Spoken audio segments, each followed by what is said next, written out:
Amy Antrim. Nancy Ralston. Carol Barfredi. And we're realtors with Coldwell Banker Advantage, a company that cares. We're here at Harvesters, our charity of choice, because they directly help the people in our region. We just completed a tour of the Harvesters operation, and we'd like to share that tour with you.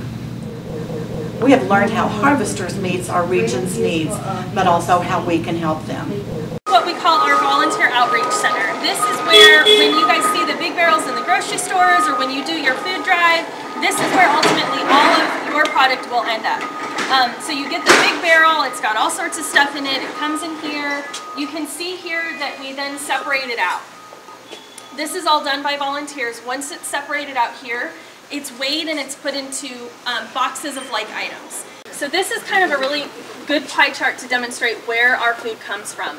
Where we just were, I talked about the barrels and local food drives. 45% of the food we get comes from local donors. So churches doing food drives, businesses doing food drives, people just dropping off food that they say, hey, I'm never going to eat these sweet potatoes or whatever they have in their pantries. So our operating expense and our marketing, advertising, operating, and fundraising expense is 3% of our budget. So for every $1 you guys donate, 97 cents actually goes into the distribution of the food.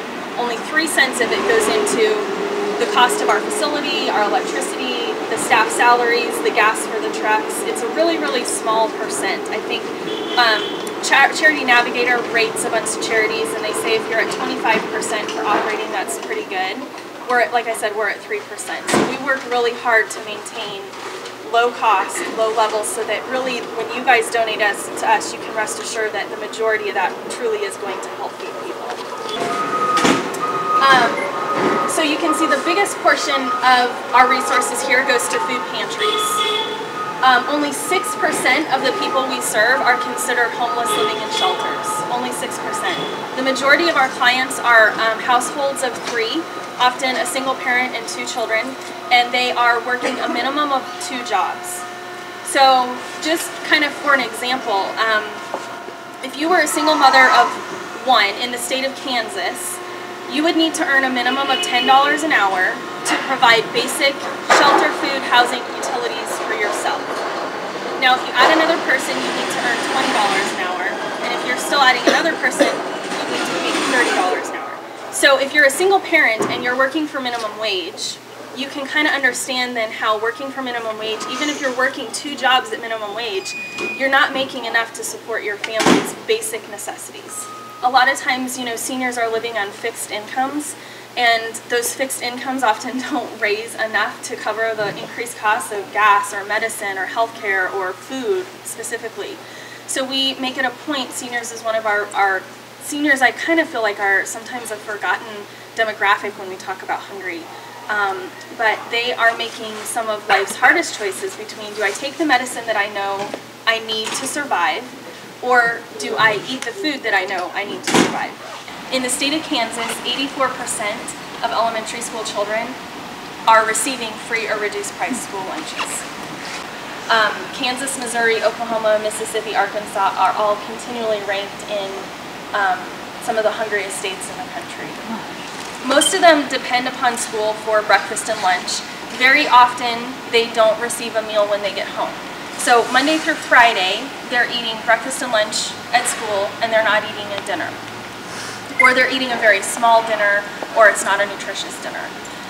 So then that's kind of where we come to the question of, well then what do they do on the weekend? Because from Friday at lunch until Monday morning at breakfast, there often is very little or nothing for them to eat.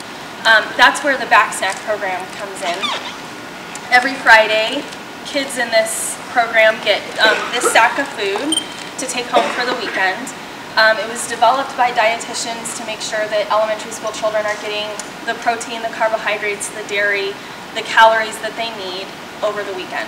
It's all shelf stable, it's all kid friendly, and it doesn't have to be cooked. What is our most needed items in terms of food donations? It's protein items. Again, because high quality, good protein items are hard.